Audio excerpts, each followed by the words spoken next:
Älä sano mitä, minä tiedän kyllä perkele. Minä olen tuonut meidän liiton. Älä sano mitä. Rahat joo, se on minun hurja luottoni sellainen perkele. Minä toin sinulle piirakan. Perkele, älä pyö minua sisälle, minä en oo ansainnut. Perkele, minä olen syönyt sen piirakan. Perkele.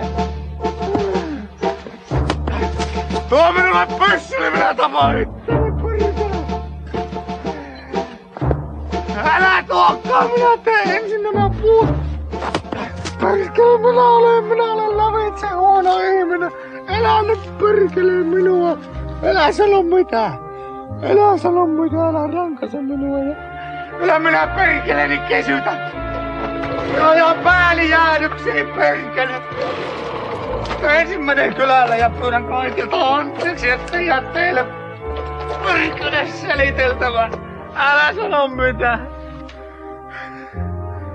Ei perkele, minä laitan kaikki vielä. Perkele, minä laitan kaikki nyt kuntoon saman tien.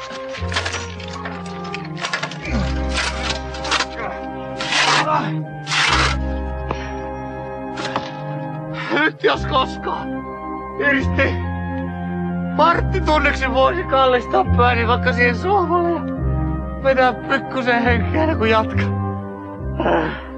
Älä sano mitään, kyllä minä tiedän, perkele. Eiköhän se ole oikein parempi, että lähdet omalle pihalle huutelemaan. On varmaan huolissaan taas.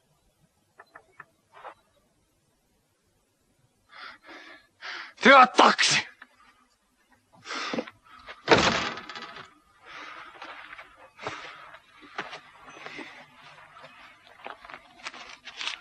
Minä perkelen vielä kotiin. Minä menen avantoon! Jatkaa umpeen perkele, minä en täältä nouse.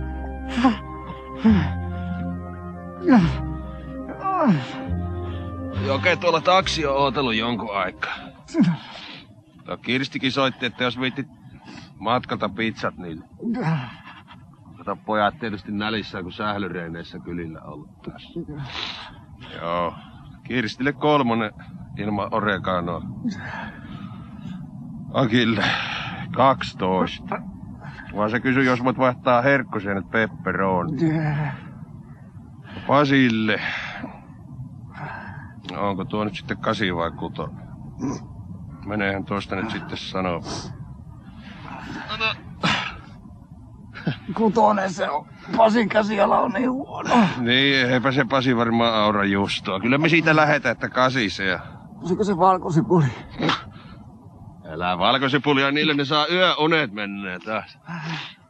Siinä kun sä meinaat vielä pitkäänkin, minä lähden kuskia jututtamaan. Tuu kun kerkeet sitä. Minä lähden mihinkään. Pitäisköhän baariin.